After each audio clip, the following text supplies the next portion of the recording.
Xin chào các bạn, mình là Bảo Râu đến từ AZVC. Thì hôm nay mình muốn chia sẻ các bạn một chút xíu một vấn đề về những cái con server giá rẻ. Những cái con server nó đã gọi là cổ lỗ sĩ, hết thời, hết đát gì đó. Có cái vấn đề là chúng ta biết thì đồ server nó có nguồn gốc từ nhiều nơi, trong đó hai thị trường chính đó là Mỹ và Trung Quốc. Thì đối với những cái con server cũ như vậy, cái giá tiền, cái giá bán của nó phụ thuộc vào cái nguồn gốc xuất xứ rất là nhiều. Các bạn cũng có thể tham khảo những cái sản phẩm được bán trên Taobao, trên Alibaba gì đó, hoặc là những cái sản phẩm được bán trên eBay, thì bạn thấy được có cái sự chênh lệch giá rất là nhiều. Những cái hàng hóa xuất xứ từ Trung Quốc có cái giá rẻ và có cái nguồn gốc không có rõ ràng, được bán bởi những cái seller không có uy tín, thì đa số là những cái hàng đó không có ngon. Không phải tất cả những cái hàng xuất xứ từ Trung Quốc thì đều không ngon, nhưng mà đa số là như vậy. Tại vì những cái hàng đó đa số là nó sẽ đã bị sửa chữa, đã bị làm lại rồi, không? Thì tuy nhiên là đối với những người không rành thì chúng ta sẽ rất là khó để nhận biết được ở đâu là một cái main board zin, đâu là một cái main board lỗi. Thì trong một cái máy vi tính thì nó sẽ được cấu thành từ nhiều cái bạc, nhiều cái linh kiện khác nhau. Mỗi một cái bạc như vậy nó lệch một chút xíu thì cộng lại nhiều bạc thì nó sẽ lệch khá là nhiều. Một cái máy tính nó có thể lệch khoảng 2 triệu, 3 triệu là cái chuyện rất là bình thường nếu như hai cái máy tính đó nó có cùng cái cấu hình.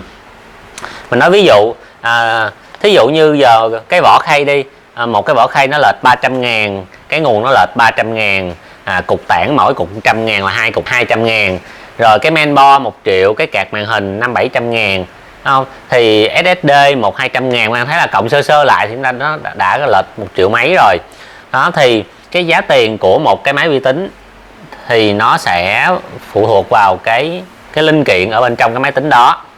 Thứ hai là nó sẽ tùy thuộc vào cái chế độ bảo hành, và cái thứ ba là cái phụ thuộc vào cái nguồn gốc xuất xứ của cái linh kiện đó. Có thể là hai cái main board nó giống y chang nhau, tuy nhiên một cái main nó là hàng new thì chắc chắn nó sẽ mắc hơn là một cái main là hàng used, hàng cũ, không? Thí dụ như cũng là hai cái nguồn nhưng mà cái model nó khác nhau thì cái giá nó sẽ khác nhau, không? Cái vỏ khay loại tốt thì nó sẽ mắc hơn một chút xíu, không? Cái cục tản nhiệt cũng vậy, không? Vân vân, rồi RAM, rồi SSD, rất là nhiều thứ, mỗi thứ thì nó sẽ cấu thành nên cái máy và nó sẽ làm cho cái giá tiền nó sẽ khác nhau. Do đó khi mà các bạn mua một cái sản phẩm, các bạn phải biết rõ là cái nguồn gốc xuất xứ của cái sản phẩm đó từ đâu ra, rồi cái chế độ bảo hành như thế nào, và cái uy tín nơi bán là có hay không. Đi kèm với một cái sản phẩm thì nó sẽ có một cái chế độ bảo hành. Ở bên mình bán thì bên mình sẽ bảo hành 1 đổi 1 ngay lập tức. Thì ngay lập tức tức là các bạn lỗi là các bạn sẽ được đổi cái khác ngay và bạn không chờ đợi. Thì tức là như vậy sẽ giúp cho các bạn không phải tốn nhiều thời gian để mà đi lại 2 lần nếu như so với cách bảo hành thông thường. Các bạn mang tới và các bạn chờ xong các bạn sẽ mang về liền. Còn bình thường các bạn là mang tới đi về, rồi khi nào có bảo hành thì đi lên lấy rồi lại đi về. Đi bảo hành như vậy thì chúng ta phải vừa mất thời gian mà vừa mất công sức mà không có máy để làm việc trong những cái ngày chờ đợi bảo hành. Thì do đó cái chế độ bảo hành 1 đổi 1 nó cũng ảnh hưởng đến cái giá bán của sản phẩm. Thì do đó là đây là hai cái con server gần như là những cái con server rẻ nhất còn lại của mình ở thời điểm hiện tại. Thì ở đây nó sẽ chạy hai con CPU E5 2665. Con này là Sung 2GB 8 core 16 luồng.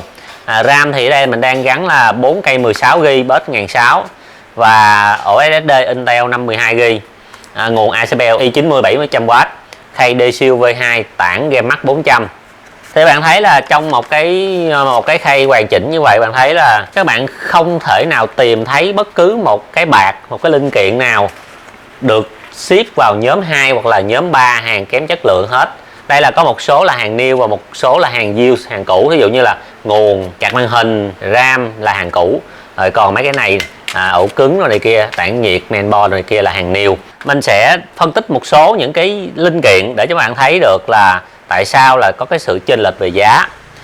Thí dụ trong này là nó có những cây RAM. Thí dụ như mình gắn đây là 4 cây RAM 16GB thì chắc chắn là nó sẽ phải ngon hơn là 8 cây RAM 8GB. Vấn đề là như vậy, khi mà các bạn cắm quá nhiều cây RAM, thứ nhất là nó hết slot, nó không còn khe cắm nữa, các bạn không nâng cấp được nữa.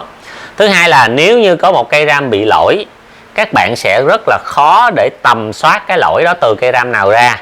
Cái việc các bạn cắm 4 cây RAM 16GB nó sẽ tiện hơn là cắm 8 cây RAM 8GB trong cái việc bảo hành bảo dưỡng. Rồi, ở đây bạn thấy là bên đây mình xài cái nguồn ACBL i90M 700W. Đây là một trong những cái nguồn có thể nói là có giá thành và hiệu năng tốt nhất hiện nay. Đây là cái nguồn cực kỳ trâu bò, được sử dụng trong rất là nhiều những cái con server và có tỷ lệ bảo hành rất là thấp. Và ACBL thì nó chỉ là một cái thương hiệu tầm trung thôi. Dĩ nhiên là nó có nhiều sản phẩm dòng thấp và những cái sản phẩm dòng trung. Tuy nhiên ACBL làm hàng OEM cho rất là nhiều những cái hãng khác. Trong rất là nhiều những cái con server xài nguồn ACBL, nhưng mà nó lại mang một cái thương hiệu, một cái tên, một cái hãng khác, đó gọi là hàng OEM.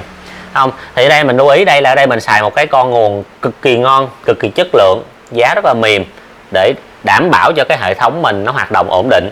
Rồi ở đây mình thí dụ như trong cái khay thì nó sẽ có những cái quạt đối lưu gió. Ở đây mình xài những cái quạt Deepcool X-Fan. Thì những cái quạt Deepcool X-Fan này giá nó khoảng 100.000. Bạn thấy là bây giờ mình lắp hai cái quạt X-Fan vô là 200.000. Còn nếu như ví dụ như người ta build một cái máy rẻ tiền, người ta lắp cái quạt hàng rẻ tiền 30-40 ngàn cái, bạn thấy là rõ ràng là có cái sự chênh lệch. Đây là cái khay Desil V2, một trong những cái khay tốt nhất hiện nay, có hiệu năng cao nhất hiện nay trong tầm tiền. Cái khay Desil V2 này có thể gắn gần như hầu như tất cả những cái loại main board trên thị trường hiện nay, không có kén main, rất là dễ xài, rất là dễ lắp đặt. Khay rất là đơn giản nhưng mà cái thể tích bên trong rất là lớn. Ở đây mình xài cái SSD Intel 540 512GB. Thì đây là một cái con server, mình nhắc lại đây là con server mình build để cho những cái người mà họ chạy máy ảo, chạy giả lập, rồi họ chạy những cái tác vụ mà liên quan với bên server, thì họ sẽ cần CPU nhiều core, nhiều nhân nhiều luồng, cần nhiều RAM, và cần một cái ổ cứng lớn. Tuy nhiên thì chúng ta cũng có thể là gắn thêm những cái card màn hình để hỗ trợ xuất hình. Ở đây thì do là đặc điểm cái mainboard này là nó chỉ hỗ trợ những cái card màn hình chuẩn ITX, tức là những cái card màn hình có độ dài dưới 17cm. Khi chúng ta gắn một cái card màn hình vào trong một cái con server thì dĩ nhiên là chúng ta có thể làm việc được trên con server đó giống như là một cái con workstation hay là một cái con PC, nếu như nó đáp ứng đủ cái nhu cầu.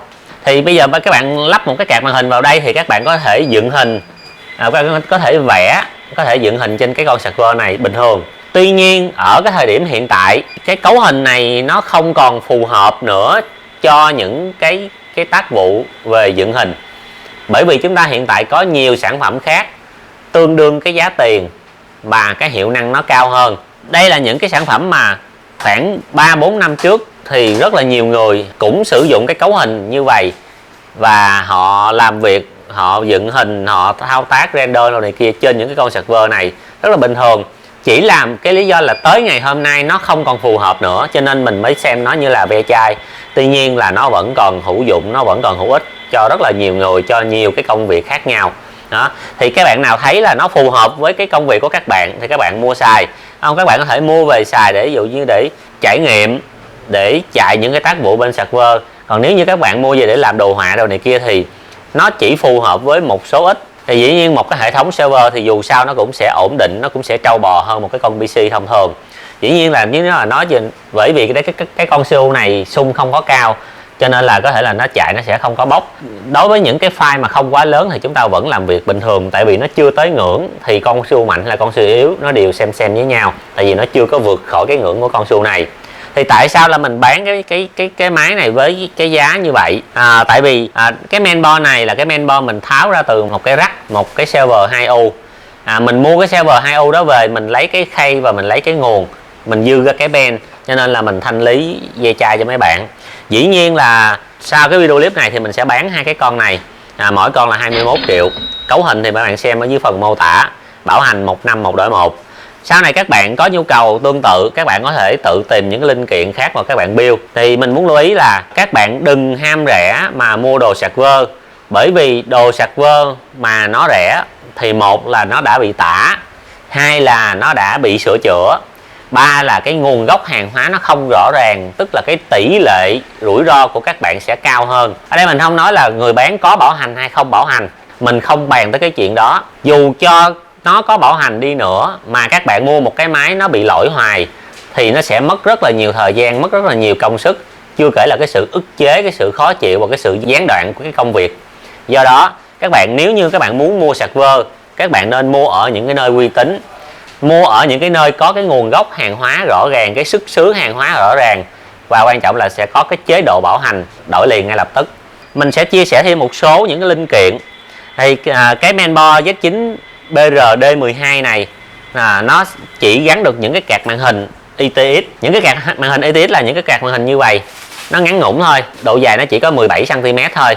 Đây là những cái card màn hình ITX. Thì nhược điểm duy nhất của cái mainboard này là không gắn được những cái card màn hình lớn. Thí dụ như các bạn muốn gắn cái card màn hình dài này, các bạn gắn vô nó sẽ bị đụng cái cục tản nhiệt phía sau này, thì chúng ta không lắp được. Tuy nhiên đây là cái con sạc vơ, cái mình cần của nó là cái sự ổn định, cái sự trâu bò, và cái quan trọng là chúng ta cần CPU, cần RAM, cần ổ cứng, chứ không phải chúng ta đang cần card màn hình. Do đó chúng ta vẫn có thể mua những cái card màn hình chuẩn ITX, thí dụ như là 1060, 1070, 1080, chúng ta gắn vào đây và chúng ta sử dụng bình thường giống như là những cái con sạc vơ bình thường khác. Đây là một cái main Asus Z9 BAD8C. Cái main là cái main chuẩn ATX thông thường. Các bạn thấy là nó có 8 khe RAM.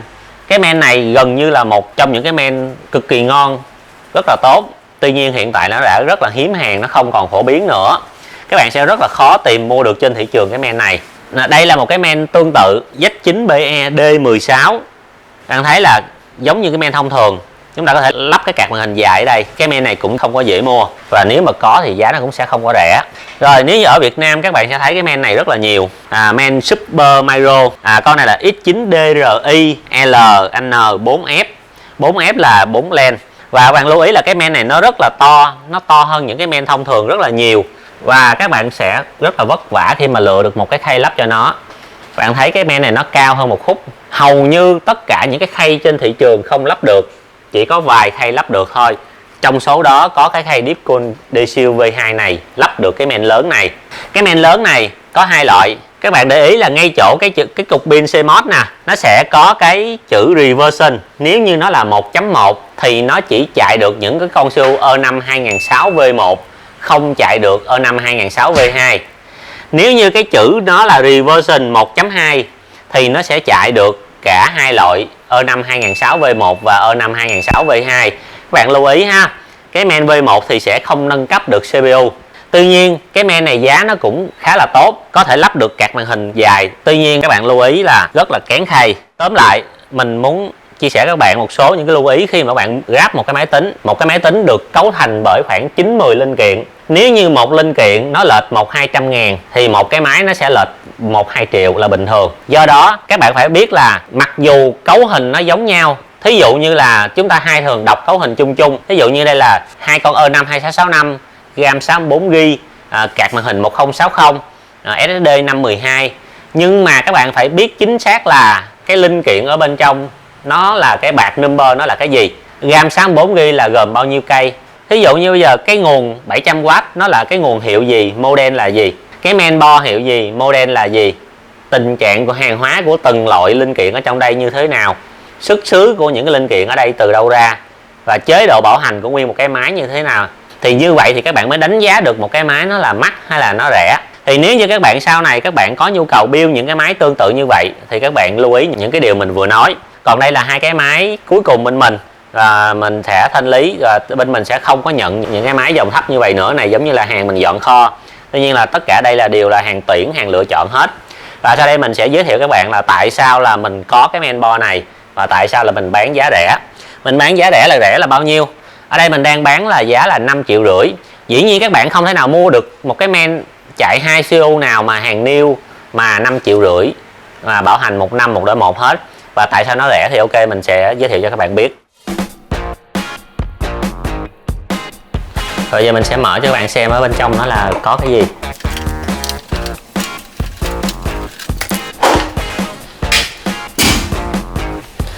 Đây, hàng new nguyên siêu thì dĩ nhiên nó nằm bao nhiêu năm ở trong đây thì nó vẫn là mới Kensaben.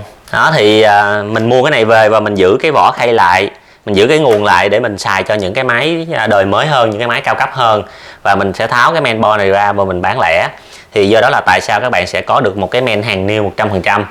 và dĩ nhiên là cái main new thì chất lượng nó sẽ rất là ok. Và đây là dĩ nhiên là một cái dòng, đây là dòng server cao cấp thì cái main nó cũng sẽ ok hơn là những cái main dòng thấp. Nó có một nhược điểm duy nhất là các bạn sẽ không gắn được những cái card màn hình lớn, mà chỉ gắn được những cái card màn hình chuẩn ITX. Ví dụ như là 1060 ITX, 1070 ITX, 1080 ITX. Dĩ nhiên các bạn có thể gắn những con su dòng E5 2006 V1 hoặc là những cái con E5 2006 V2. Nếu như các bạn muốn làm thiết kế, làm design bằng cái main board này, tức là các bạn muốn dựng hình bằng cái main board này thì cái chuyện đó rất là bình thường. Các bạn có việc cắm những con su sung cao và một cái card hình là các bạn có thể xài bình thường, không có vấn đề gì hết. Thì tóm lại cái video clip này mình muốn chia sẻ một cái vấn đề là cái nguồn gốc xuất xứ của hàng hóa rất là quan trọng. Do đó giá cả của một cái bộ máy nó mắc hay là nó rẻ là tùy thuộc vào cái xuất xứ của cái hàng hóa đó và cái chế độ bảo hành đi kèm.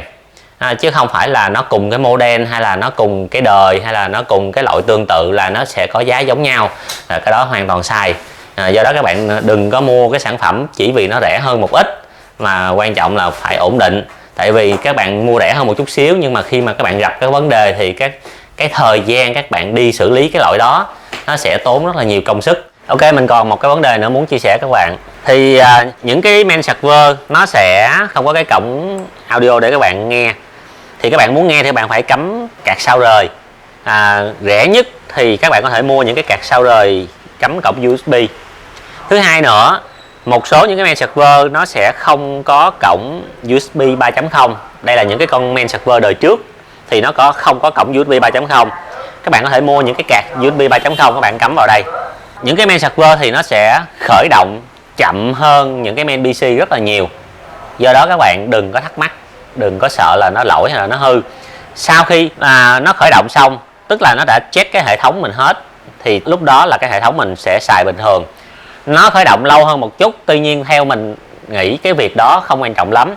Máy tính một ngày chúng ta mở cùng lắm là khoảng chừng 1-2 lần, nhưng mà chúng ta xài thì chúng ta sẽ xài cả ngày. Do đó nó khởi động chậm hơn một tí xíu thì mình nghĩ cũng không phải vấn đề gì. Dĩ nhiên một vấn đề là chúng ta không thể nào mua được những cái main server, những cái đồ server như vậy giá rẻ. Mà chúng ta thấy là những cái đồ server như vậy nó mang lại chúng ta rất là nhiều những cái lợi ích, rất là nhiều những cái giá trị sử dụng mà những cái PC không thể nào đáp ứng được. Chúng ta cần nhiều core CPU, chúng ta cần nhiều RAM, chúng ta phải cần những cái main server.